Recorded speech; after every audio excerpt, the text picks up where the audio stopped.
Nehemiah 13. Our God turned the curse into a blessing. Remember me, my God, for good.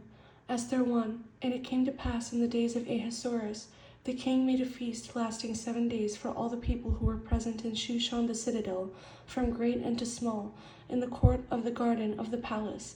On the 7th day, when the heart of the king was merry with wine, he commanded to bring Queen Vashti before the king wearing her royal crown. But Queen Vashti refused to come at the command of the king, brought by his eunuchs. Therefore the king was furious. Esther 2, servants of the king who attended him, said, Let beautiful young virgins be sought, and let the young woman who pleases the king be queen instead of Vashti. There was a certain Jew in Shushan the citadel whose name was Mordecai, and Mordecai had brought up Hadassah, that is, Esther, daughter of his uncle, for she had no father nor mother. And the young woman was lovely and beautiful, and when her father and mother died, Mordecai took her as his own daughter. Esther also was taken to the palace of the king.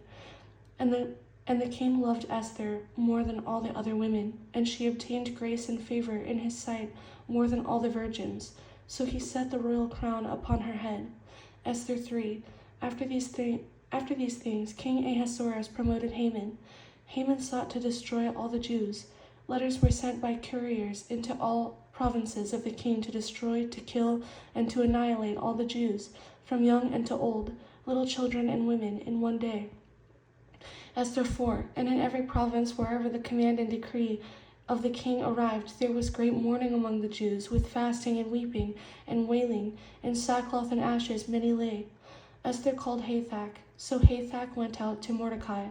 Also a copy of the written decree which was given at Shushan for their destruction he gave him, that he might show it to Esther, and to explain it to her, that he might command her to go in to the king, to make supplication and to plead before him for her people. All servants of the king and the people of the provinces of the king know that any man or woman who goes to the king into the inner court who has not been called, he has but one law: put all to death except the one to whom the king holds out the golden scepter, that he may live. And yet I have not been called to go into the king this 30 days. So they told Mordecai the words of Esther, and Mordecai told them to answer unto Esther. Do not think in your heart that you will escape in the palace of the king any more than all the other Jews. For if you remain completely silent at this time, relief and deliverance will arise for the Jews from another place, but you and the house of your father will perish. And yet, who knows whether for such a time as this you have come to the kingdom?